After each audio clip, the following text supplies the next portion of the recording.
1, 2, 3. Hello and welcome to Green Queens, the perfect podcast for imperfect environmentalists.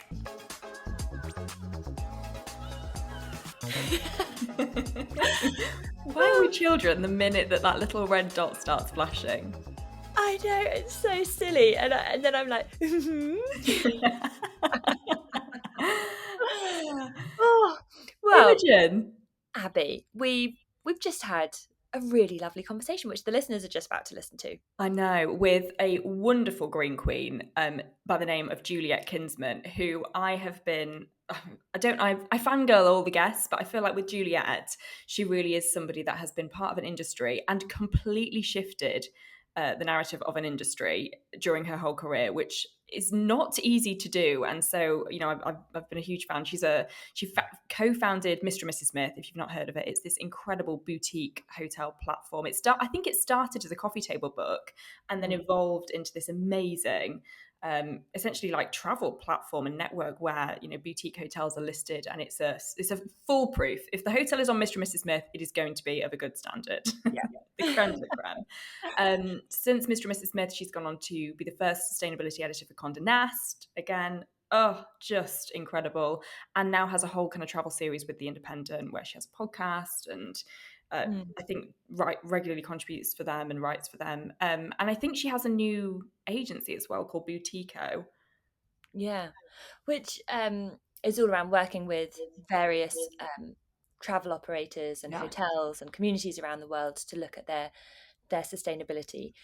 But I think going into this conversation, I'm going to admit that I thought it was going to be around, you know, reducing energy consumption within a hotel. And I thought that was going to be the extent of it. But just to kind of give a few little teasers and to emphasize why this is so important, she spoke about the fact that travel is this economic engine of the world. It represents 12% of the global economy, which is nuts. And if you think of that in just purely financial terms, and therefore the power to do so much good, that then becomes a really, really exciting thing. And we also really talked about like why we travel and this whole idea of cultivating curiosity. So safe to say, this conversation was not what I expected it to be, but so much better as a consequence. So much more. And actually, I feel so good about it now. And I hope that by the end of the episode, if you do manage to get to the end of the episode, it makes you feel so much better as well about traveling and about any plans that you've got booked. You know, it is so much more than just the emissions that a flight might emit. 10 million%. And I know that I am going to, I am so looking forward to going and doing loads and loads of really amazing research for holidays this year and how to make them a little bit more thoughtful, a little bit more sustainable.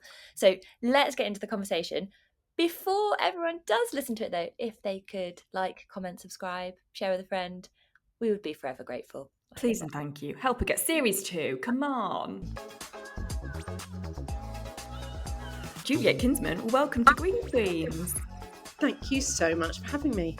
Thank you so much for coming on. We have been wanting to talk about travel in an authoritative way since we launched this podcast. And quite frankly, I think there is no better person to talk about travel sustainably, particularly as a woman who has been in the industry for such a long time, than you. So do you want to start by telling us a little bit about your career and where it began and how you have ended up where you are right now, which I believe is Malaysia?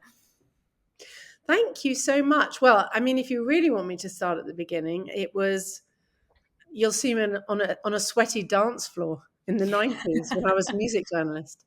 So, but it's not completely unrelated, because if you think being a journalist, writing about nightclubs, dance music, DJs, that's the same information you're writing over and over again, whether it was back then I was writing for Time Out, Mix Mag, I edited a music magazine, and you're delivering information, but you're wanting to deliver it in a way that is fresh and original and entertaining each time you say the same stuff over and over again. So I'm sure that's sounding familiar. That's how it is with sustainability today for me, is I'm clearly delivering the same information again and again, but just trying to keep people engaged. And I always love to quote André Gide. He was a French writer just over 100 years ago. He said, everything that needs to be said has already been said. But since nobody was listening, we need to say it over again. So, and keep saying the same things, but perhaps in a slightly different way. convince people that maybe they're hearing something new, but actually the reality is they have heard it before and they do know it's important. But I wonder if you can share a little bit about what led you to Mr. and Mrs. Smith, and then from there, what's led you to what you're doing now? Sure, absolutely. Well, I was on holiday in Ibiza with my friend James. We were standing again at the edge of a dance floor, and somebody walked in called Tam, who ended up becoming his girlfriend and his wife. And James and Tam had an idea for a guidebook, and they asked me if I would write it. So I was a lifestyle journalist then. I loved travel, always had loved travel. They had this great idea for a beautiful coffee table book that would bridge the gap between the more traditional black and white, thick guidebooks and something that was very photo led. And we created Mr. and Mrs. Smith and created something that was, I hope, had a really strong, distinct personality and was trusted in what was emerging as the boutique travel space. And I loved doing that. And I did it for a very long time. And we evolved into a travel company. So I went from being a guidebook for people like me who wanted to find very stylish places to stay to being quite a useful travel service. But I started to notice a generation, let's say, or a niche of hotels that weren't just sexy or design led. They were also really, really giving back to communities or looking at their own environmental impact. And I wanted to celebrate that specifically. I went to Fogo Island Inn in Canada. I don't know if you've heard of it, but I went there for Only my from your book. Yeah. Oh, great. Oh, great. Yeah. Oh, Got it here. and that's so kind of you. Gosh, they actually have those guidebooks in this hotel in the rooms. I saw them on the That's show. so sweet. Oh my So goodness, it's so handy, and it's just beautifully written. I mean, obviously it is because it's you, but it's so succinct, so sharp, so you can pick it up, pop it back down again, and it's just filled with so many useful facts, which I'm sure we're going to come on to. So sorry to that's interrupt you. That's no, please. That's really kind of you because I did spend ages writing it, and it was the beginning of 2020, and I created my own lockdown to write this travel book. We all know what happened, and I can tell you, travel books didn't sell very well that year, and I really did put my heart and soul into trying to communicate what can be quite serious or complex aspects of being a more responsible traveler and just make it fun and accessible and meet people where they're at, because we all have different consciences, we all have different levels of knowledge, and with giving people tips when it comes to being a better traveler, you never want to patronize people and you never want to wag your finger because they want to go on holiday to have fun. And well, that was the same year I was asked to be sustainability editor of Condé Nast Traveler. I think the first time there was one for a mainstream luxury or a travel magazine. So that was an interesting year. An interesting year. So yes, I'm in Fogo Island Inn in Canada. I'm on my honeymoon thinking, I can't believe I packed thick woolen socks and sweaters for my honeymoon. This isn't how it's meant to be when you're editor-in-chief of Mr. and Mrs. Smith.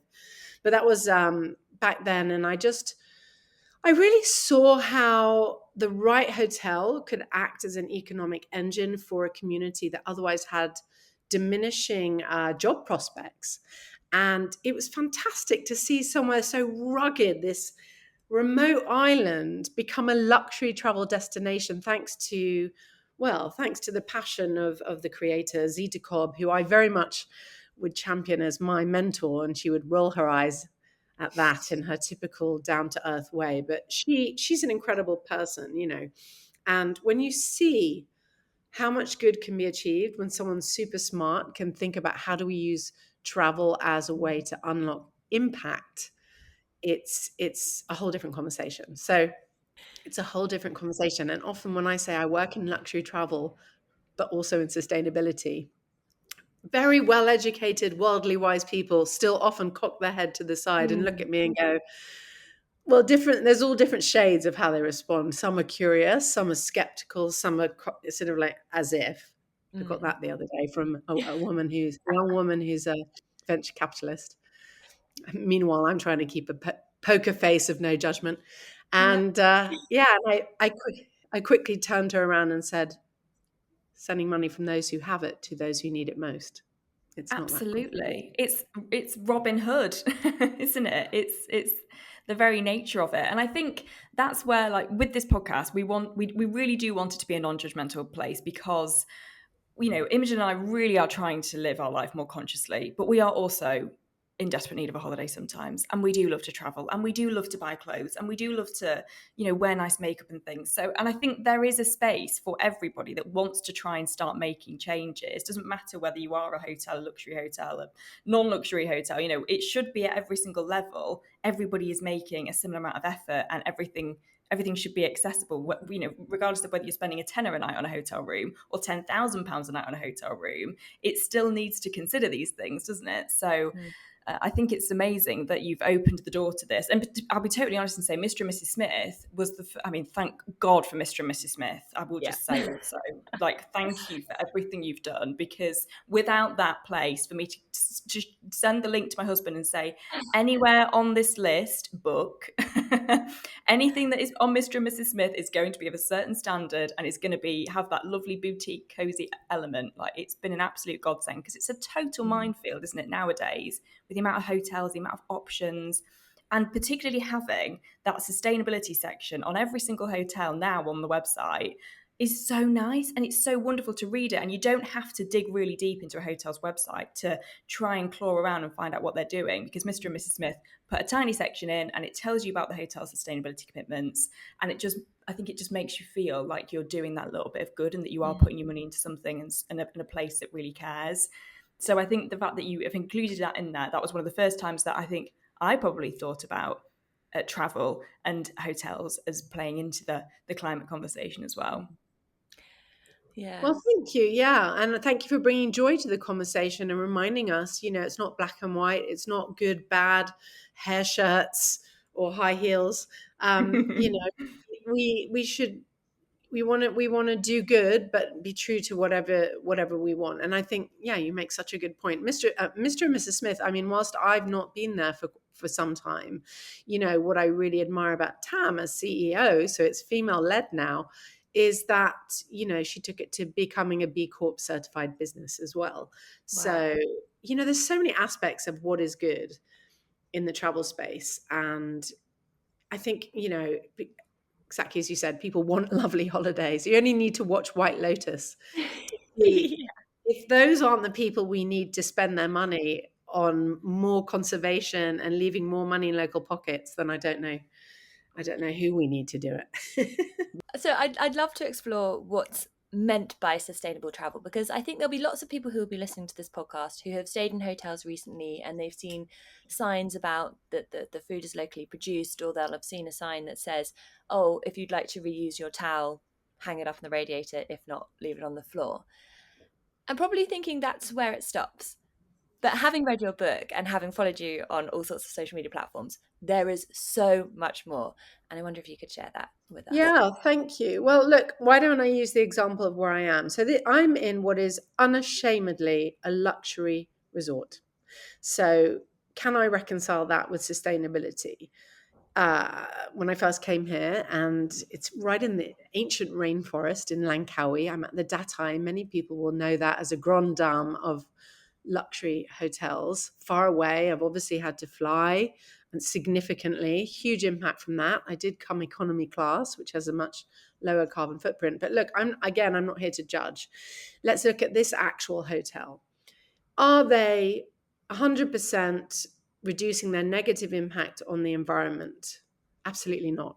Do they have lovely fluffy towels? Do they change, you know, the sheets on the bed, which is right behind me? Every few days they do. Do they fund incredible conservation and make sure that all of this area where they are is rainforest that's protected? Absolutely. And is that part of a bigger nature-based solution in terms of supporting biodiversity's conservation? But look, I'm always honest, and I really, really believe in giving the dark side as well as the light. So is this a sustainable hotel? No, probably not. Is it a luxury hotel that supports incredible sustainability practices? Yes, and it's nuanced. So people hear the word sustainable. Do they want to minimize their own carbon footprint, they probably wouldn't stay here. But if they want a really relaxing holiday with all the ingredients, I mean, 60% of their guests are return guests. So they've been loving it. And what excites me as, let's say, somebody who I hope exists to turn the light on for people who don't know or care about sustainability. What interests me when I go to management drinks here is chatting to people from Stockport, Wiltshire, older people also often, who might have seen it on BBC Amazing Hotels, who don't think about how they might adapt their lives to reduce their carbon footprint, say, and up their ability to support those who need more help in climate vulnerable areas. Okay, it's not the punchline as such. And I did a talk here on Sunday, and there were a lovely couple who said they actually had never thought about the climate, or, they probably lean towards climate change deniers. I'm just going to guess from their demographic, one should never assume. But through me talking in a heartfelt way about the importance of nature, and I'm relatable to them, and bringing it home and us really talking about why it matters, they do care, and they do pick up. There's all that. I'm looking at the impact report in the bedroom, and they are engaging with all of this. And that is where I feel I bring such value, because if you look at Bill and Melinda Gates, they were on holiday in the Masai Mara enjoying a luxury safari holiday when they stood there, looked at all those animals, and thought, we need to do more to protect them. That's really, really important. So it is complicated, and there are probably more responsible ways for me to spend my time. I wag my finger at their Wagyu beef. That wasn't meant to be a pun. It just came out like that. I do. But, in 2018, I'd be like this with Arno, who's my dear, dear friend, who's the CEO, has become a good friend. I used to say, Arno, your guys are changing my towels too much. You're changing the sheets too much.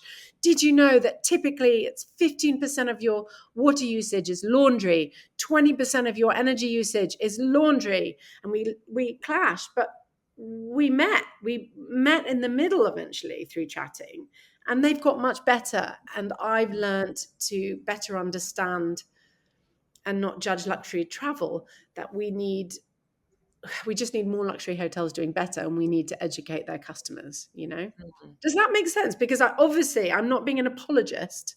And there are a lot of things that make me really uncomfortable about luxury travel, and I feel guilty.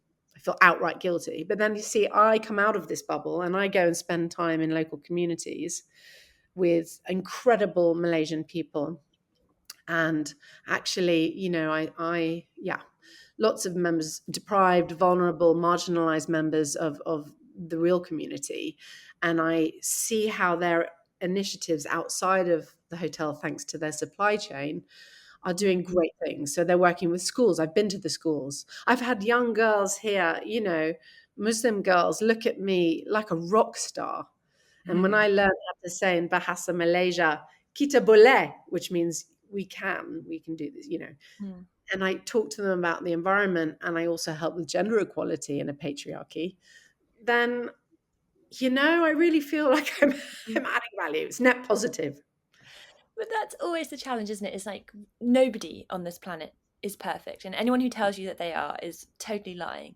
But one of the things we were talking about, what do we want this podcast to be? And it's all about progress over perfection, and having that awareness of the things that aren't perfect, and thinking, okay, how do we prioritize, and how do we make these trade-offs, and how do we encourage the conversation? But I think some of the things that you said there that I feel are so important, that the value of travel, be it luxury or not luxury, is seeing an environment, seeing a different culture, and engaging with seeing that new environment or culture. And then that perhaps solidifying why climate change or conservation might be an important thing to care about. Exactly. And thank you. And that's why I was so excited to be on your podcast, because I love that that's your sort of your philosophy is progress over perfection. And I think we can become paralyzed otherwise, that we just feel guilty. Oh, well, I won't bother at all, and I hope that conversations like this help people really think about what I believe to be the biggest issue in the world right now. And it's really, really visible in so many ways, and that's the economics. It really is all about the flow of money in our world. 8 billion people in our world, 4 billion of those are already experiencing in significant ways the effects of the climate crisis. And those people are disproportionately people of color and people in what we call, obviously, the global south. And people in what we call the global north, of course, have a much higher carbon footprint for their lifestyle. So that's inequity, injustice. And travel really wakes us up to injustice as long as we open ourselves to it. And it can be uncomfortable sometimes, you know, and I am not shy, but I have to be respectful. So when I'm speaking to people from different walks of life altogether, I have to be respectful that if I sound like I'm judgmental or don't understand their culture, which sometimes I don't, they won't hear me.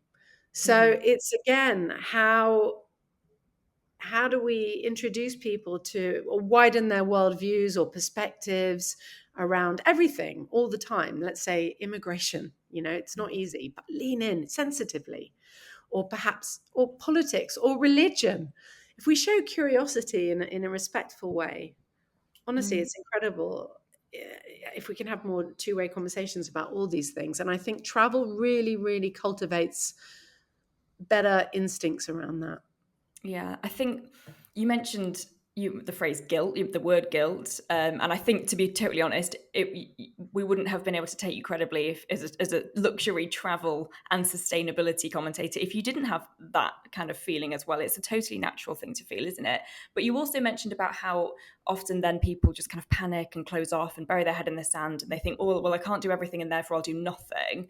But that's what I think we're trying to change a little bit, is like, you don't have to be, you know, the hair shirt wearing, never flying type of person to care and to try and make a bit of a difference. So if we're reaching the people that are just starting to dip their toe into, you know, everything sustainably, or with a little bit more conscience, if you like, if people are starting to book their holidays for later this year and they are thinking, right, for the first time ever, how do I try and approach this in a more sensitive way? What would be your tips to those people who have never really ventured it, have always sort of hopped on a plane to the Balearic, you know, somewhere in the Mediterranean because it's super easy, really cheap, you know, flights, and done at a large chain hotel because it's super easy and it's convenient and they've got kids and everything's there and it's all inclusive? And, you know, we're talking to those types of people now.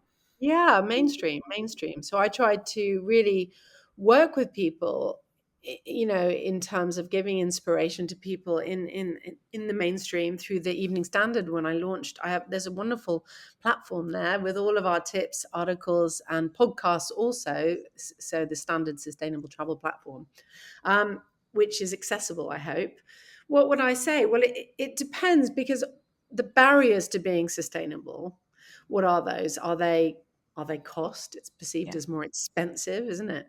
Is it you might have kids, so you have to go on school holidays? And obviously I would advocate that you went off season, which is cheaper, but also means less people, so less environmental impact, but you're confined by that. You need convenience. And you might just, as my publisher at Condé Nast Traveller said the other day, Simon, he said, thing is, Juliet, I love a swim up bar. And he described, you know, he's like, Don't I'm we not all, Simon? Don't we all? yeah. So, you know, I try and think, oh, there's a lot to calibrate. How can I provide a solution? So let's look at package holidays first of all. So package holidays, if you're working on a budget and you think, I don't want any nasty financial surprises, I want to pay, I want it affordable, I want to go to the Balearic Islands if it's that, a resort hotel. Well, there are some, they're not all created equal. So there are some package holiday providers who are doing a really great job at improving their measurement around all the stuff like energy, carbon footprint. And so EasyJet would be one of those, believe it or not. They're doing a lot of work there. TUI, I think, has quite a robust ESG, or also definitely a foundation. So a lot of these groups will also have incredible charity work foundations. So it's just looking at their website and getting a sense for what they're actually doing on the ground, what they talk about. Do they employ locally? Are they, I get nervous around, obviously we all get nervous around anything that looks like greenwash. So if they use lovely, big, fluffy expressions of love, such as, we hope to make the world a better place, or this is planet friendly, without qualifying that. So actually, Intrepid, they organize small group trips, which are really affordable. I'd really recommend that. And they get you really close to the culture. And I would say that, they also measure their carbon across their supply chain through the Science-Based Targets Initiative, which you'll know, SBTI, which means they really are measuring it.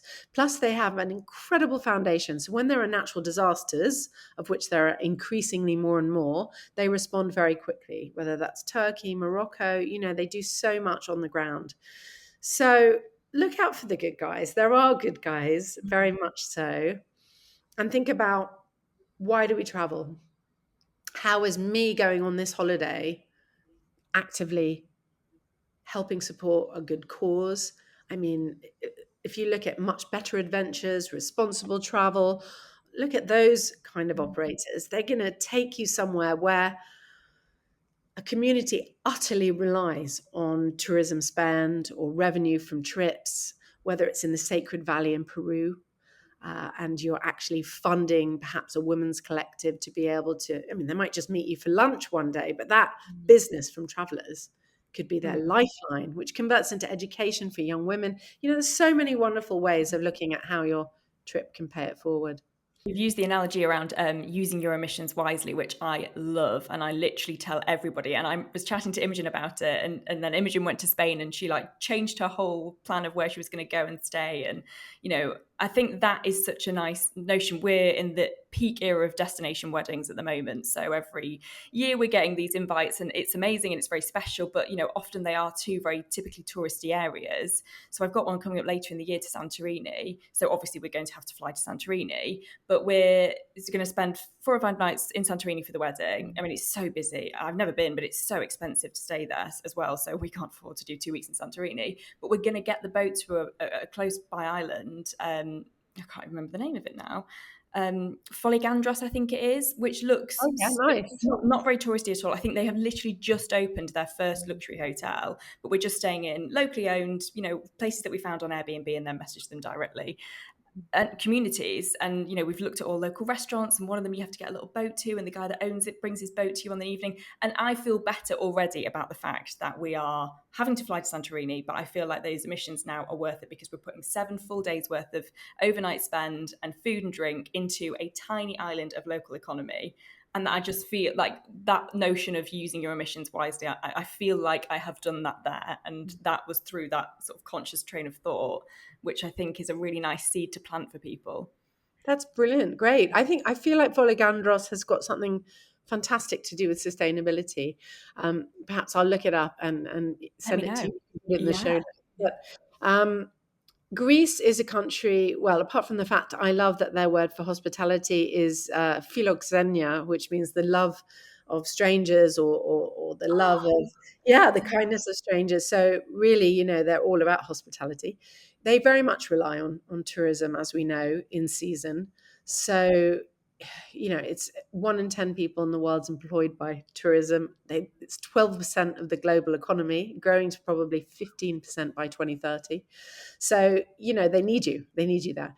I'm also going to a wedding in Ibiza, and I felt guilty because I'm flying there, but she's doing it on quite an eco sort of campsite scenario. So seems quite responsible. And actually, I haven't been there for years. I absolutely love it. I've got loads of friends there. It's made me connect with them. It's made me look at their conservation better. They do loads with the Conservation Collective through Ben Goldsmith and all that crew. And I will, of course, share that on social media and talk about that. And so I think it's one way we can do better, is to share the stories of what they're doing that's good. But I do feel guilty. It is a short trip because of a wedding, and it's not ideal. Those are the things that do keep me awake at night. But I think you asked that question, and Abbie and I knew I was going to be outed about my trip to Spain. But being equipped with that question of why do we travel, and what do I hope to get from this holiday, and how do I use those emissions wisely? That, Abbie is so right. It totally steered to that decision for that holiday in Spain, because if I'd asked myself the question, it was, I just don't want to use my brain, and I really want to be warm because I'm so fed up of being so cold. And so I was looking at all these easy options, then spoke to Abbie, was also reading your book, and was like, no, we need to change this whole thing. We ended up staying on a family-run vineyard. They've actually transitioned from being a vineyard in more recent years to being to generating olive oil, because the environment is slightly better suited to doing so. It's been in this family for like 100 years. It was in the middle of nowhere, and it transformed the experience, totally transformed the experience. But something that you've said in your book is around under tourism. And I wonder if you could share what that means and why that's valuable as well. So I can talk about under tourism certainly, and I'll connect it also to what you've just referenced. So if you imagine you have what was a small community, let's say in rural Italy or rural Europe, where they were based on agriculture, or everyone in the community worked in it, and that way of working and living is drying up. And you imagine that community, otherwise they have to go find jobs in big cities. It can break up families. Typically it can be the young men that go, they don't come back, they don't send their money back necessarily, whatever. If you look at that scenario and you think there's a remote rural village, maybe it's a vineyard, as you've said, and there's a hamlet where someone who has come and created a small agriturismo hotel, which allows us to go and stay somewhere remote off season. It can be either off season or just off the beaten track, and funnel money into that area that allows people to stay and look after their grandmother, keep the money there. Perhaps they have crafts, or they have ways of being that otherwise would become extinct. But because there are tourists there, we might invest in beautiful handcraft. I don't know what it might be, arts and crafts, something, it can be really, really positive. So it's getting an instinct for where you're doing more good. And I think in luxury travel overall, what makes me uncomfortable, and look, again, I'm a total hypocrite sometimes, because I definitely work with brands that you could attach to what I'm about to say, which is, if a business is essentially exists as an asset in an asset portfolio where the building is owned by someone super wealthy and the management company is ultimately owned by someone super wealthy or shareholders, and is designed to take as much money from that business and then send it up and away into an economy in another country to make more people wealthy, it just doesn't feel as good. But what you've just described to me, keeping communities together, supporting local communities, is absolutely vital. And what I will say here, for full transparency, is exactly that. The Dato Langkawi, where I am right now, honestly, is owned by a company called Khazanah, which is owned by the Malaysian government. But the way it's run, and because of the governance and the way it's set up, and because everyone is really impassioned to protect this rainforest, to leave money in Langkawi. And its genesis, by the way, was to create a luxury hotel in Langkawi. It does so much good, because it just makes sure, they make sure that the money is staying in this island, in this country, and that genuinely helps people at a grassroots level. So it's looking at everything top down, bottom up, all of that, and just making a call. Not everything is perfect, but as long as you've got a sense of how it's working, And this is the thing about, let's just take this as an example, the independent hotel, this is the Datai, compared to one of the more famous brand names that you'll know, is that people feel genuinely proud to be part of this business, where I think a good metric for a good business, for me, is staff turnover. So 95% of their staff stay year on year. Only 5% churn, so only 5%. Many of those go away and come back. I saw the head of HR today. He's a lovely, lovely man, and I love it. He's the one who taught me Kita Bole. So he said, Juliet, we try and see people's strengths and talents and treat them as individuals. And that is a business with a big heart when you hear any business say that. So I think luxury travel, I think small, tiny, much, more affordable travel, as long as they have these virtues and qualities, it's really heartwarming. And you get a good sense for who's the real deal and who isn't. I think it can be quite addictive as well. Once you do spend a bit of time researching and then meeting and then, finding the gems, there's nothing more satisfying than when you go away and then you can come home and tell somebody else about everything. Oh, we did this and we would never have known if it hadn't have been for this conversation with the hotel owner. And, it does become kind of something that you get quite into, doesn't it? And you can feel leaving really proud.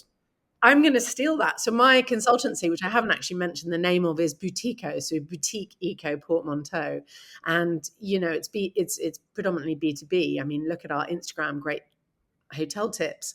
But I'm going to steal that. It becomes addictive, exactly, because actually you realize that our holiday spend is probably the biggest spend in our life after homes, after cars. We've been talking about all different aspects. And it becomes addictive to know that you're giving that money to a business where the ripple effect is good. So thank you. I'm stealing that. You can put my name underneath it as the quote. That's fine. But Julia, I feel like if somebody were to say I grew up in Grimsby, not a lot of amazing travel happens in Grimsby. It's, a very working class fishing town. But lots of lovely things in Grimsby, I'm going to say, including some wonderful wind turbines. But great wind. Do you know, it's very renewable. It's all of the old fishing, the sort of fishing heritage actually now is being put into offshore wind and renewable. So there's a lot going on. I'm not knocking it. I'm just saying it's not the pinnacle of luxury travel. But I very much grew up with I think as a child, you see the stars and you just think that you can travel the world. And I've always been so fascinated. You mentioned the BBC show, Amazing Hotels, Life Beyond the Lobby, which I love. Like, I've just always been so fascinated by it. So I think if somebody would have explained you and told me about you and your job and the industry you've been in, Mr. and Mrs. Smith, working for Condé Nast as their first sustainability editor, working with The Independent, it just sounds so incredible and so glamorous. But we literally started this call by you explaining exactly why it is not. So could you perhaps run through, I mean, there's no such thing as a standard day, is there, but what your kind of day-to-day looks like as, in this, what would, seem to be very glamorous job? I think first things first, I'm going to stop you there and say I had the best weekend up north the other weekend, and everywhere is suited to great travel as long as you are curious and as long as you connect with each other everywhere. And I got to tell you, I mean, it was Manchester when my mum was born, and so it's not, let's redefine what luxury means. Luxury means the privilege of experiences that make us think more deeply, that make us connect with each other, that make us come away feeling edified. And when I went to Manchester, I did review Treehouse Hotel, which is incredibly affordable, by the way. Please check it out. Okay, it was that big. Oh, there's people staying in the hotel where I am now. I heard their accents. They were all talking about Manchester. They were all from Manchester. And I came down the stairs. I was like, I've just been in Manchester. We all bonded. And we talked about that hotel as being this big, brutalist, ugly building everyone wanted taken down. And luckily, One Hotels or Starwood, who's behind that, has made an incredible destination hotel, which has got lots of lovely aspects to it. Anyway, I went there. I went to People's Museum, the museum which talks about the democracy, birthplace of activism, suffragettes, fantastic. I went to Pollen, the great bakery on the canal. I went to Manchester Art Gallery, which does an incredible job of talking very openly and honestly about money from slavery and colonialization, and it gives both sides of the story. It's fantastic. So everywhere, I think we should travel much more in the UK, absolutely. And if the one takeaway from this is that whatever the weather, it happened to be beautiful when I was in Manchester, we have so much on our doorstep. It's just the eyes that we choose to look through at what's in front of us. Yeah. And I really think I happened to end up in a wonderful restaurant called Climat, where we had a glass of white Burgundy. The guy was telling me the story, fascinating. There's lots of aspects to it which are luxury. Not that it doesn't have to be that expensive. But for me, thinking about the UK being the birthplace of the Industrial Revolution, learning that, going on a walking tour with they're fantastic guys who've there's a whole initiative called Untours, maybe. They've experienced homelessness, and just shifting that, and being reminded of how in life, life is a lottery in terms of privilege, and how many people don't have access to great things, and actually hearing their stories, and that feeling you get of connecting with each other as human beings, that is luxury. And, in London, some of the best experiences I've had are nothing to do with what would be typically defined as luxury. And I work with Unseen Tours, and I recommend taking their tours. I booked it for my own birthday next week, for all my friends, to do a tour with someone who's experienced homelessness. I've done one before where someone was previously trafficked. My friend Halimo, I'm honoured and privileged to call her my friend, dear friend. So let's not be distracted by what luxury means. And just, again, for me, the most powerful memories, enduring memories, are almost always when I've been put in a situation where I'm not reminded how different we all are as human beings in different places, but how similar we all are. But it's just a birthplace lottery, and that the roll of the dice in life, is incredible. And those moments, honestly, when I think of those moments where I've experienced here in Malaysia, spending time in a learning center with a young girl who needs an eye operation, and is a very talented artist, age 13. And her socioeconomic situation is going to be probably very different to me for all of her life. But I don't know, maybe not. Maybe I can help. I hope I can. So anyway, It's so, luxury. but I think that idea that luxury is connection with people is so extraordinary. And I was listening to a Desert Island Discs from, I think she's sort of like the most senior person in the fire industry in the UK.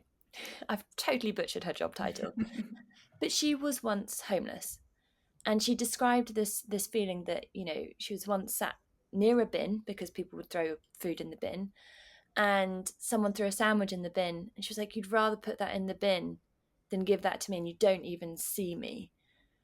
And that idea that travel, be it in the place that you live, in your sort of local area, or if it's somewhere further afield, that connection with people and seeing people and striving for those shared experiences, that's what this is all about. That's what it has to be all about.